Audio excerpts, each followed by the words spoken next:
We have new details now in the coronavirus pandemic. Lawmakers and doctors believe there's light at the end of the COVID-19 tunnel, but that doesn't mean we can let our guard down just yet. KMBC9's Matt Pritchard is in Washington with that story.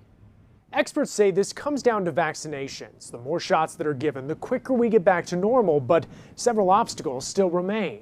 A sense of optimism from congressional leaders. We are on the path to finally defeat this virus. We're finally starting to see a light at the end of the tunnel. Vaccine totals are climbing nationwide, with nearly 200 million shots administered and over 75 million Americans fully vaccinated. Even so, some lawmakers say the process of easing restrictions is moving too slowly. What objective outcome do we have to reach before Americans get their liberty and freedoms back? You're indicating liberty and freedom. I look at it as a public health measure to prevent people from dying. Outside health experts agree with Dr. Fauci, saying now isn't the time to let up on our efforts. We're not out of danger. It's a race between vaccination and the spread of the virus. I'm tired of this response and I'm tired of this pandemic. But unfortunately, the virus isn't tired. Cases are still high, with 60,000 per day on average, along with the growing threat of vaccine hesitancy.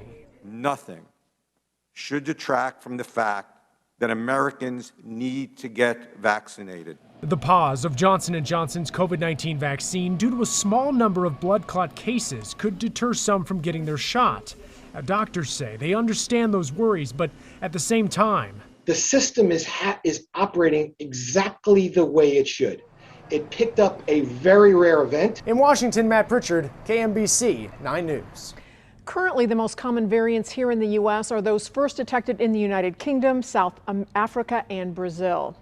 Here are the vaccination rates in Kansas and Missouri. In Kansas, 35% of the population has gotten at least one dose. In Missouri, it's 32.8%.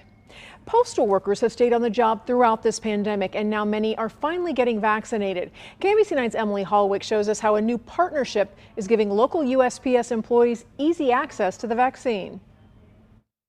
1,000 U.S. Postal Service employees in Kansas City will be vaccinated through 2 clinics, with the shots coming to them right here at their workplace. They're engaging with a lot of people. The mail has never stopped. Catherine Wiley with the Samuel U. Rogers Health Center says bringing vaccines to the diverse workforce in the urban area aligns with their mission. And the reality is Black and brown people who are primary in this community are disproportionately affected, and we've been helping to get those people vaccinated. Postal workers in Missouri have been eligible for the vaccine for a month, but around 2,600 postal workers in the KC area still haven't gotten the shot. I think, unfortunately, the process has been a little confusing for some people. The Urban League of Greater KC is helping facilitate Moderna clinics on site at the USPS Distribution Center on Cleveland Avenue.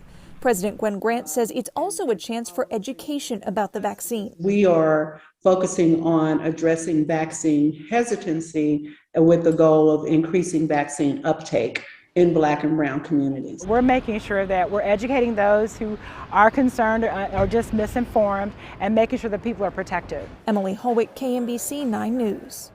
Staff from Samuel U. Rogers Health Center will return to the USPS facility for 2 second-dose clinics. None of its clinics have been impacted by the recommended pause on the Johnson & Johnson vaccine. Unemployment benefits tumbled last week to $576,000. It was $769,000 just the week before. That decline coincides with other evidence the economy is strengthening as vaccinations accelerate, business restrictions are lifted, and Americans appear increasingly willing to travel. If you're hoping to be able to soon see some live music or maybe a play in a theater, there's been a setback. KMBC9's Michael Mahoney has more on why live venues are still going to struggle even when people can go back. The pandemic has scaled back or closed almost every live performance venue around here. Been a long time gone. Been a long time gone.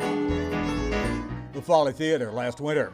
Venue operators are hoping to recover the billions through federal grants, but when the Small Business Administration website opened last week for that, it was swamped and crashed. The computer problems have been compared to the Obamacare difficulties at the beginning, yes. The SBA says it's making repairs, but now they're finding more problems. They'll give a 7-day notice before they open it again. It is painfully frustrating. And on the day before the opening, the SBA's Inspector General warned of serious concerns with it, especially that they may not be able to track the $16 billion in grant money available. Mid-Missouri Congressman Blaine Luetkemeyer calls the venue website crash a debacle. And even if you don't go see things like this, others do. If all the arts organizations in Kansas City were combined, we'd be the third largest employer in the Kansas City region. So it's more than just paying a late light bill. So all these groups were hoping to start the application process last week. However, it turned out to be an unsuccessful dress rehearsal. Michael Mahoney, KMBC 9 News.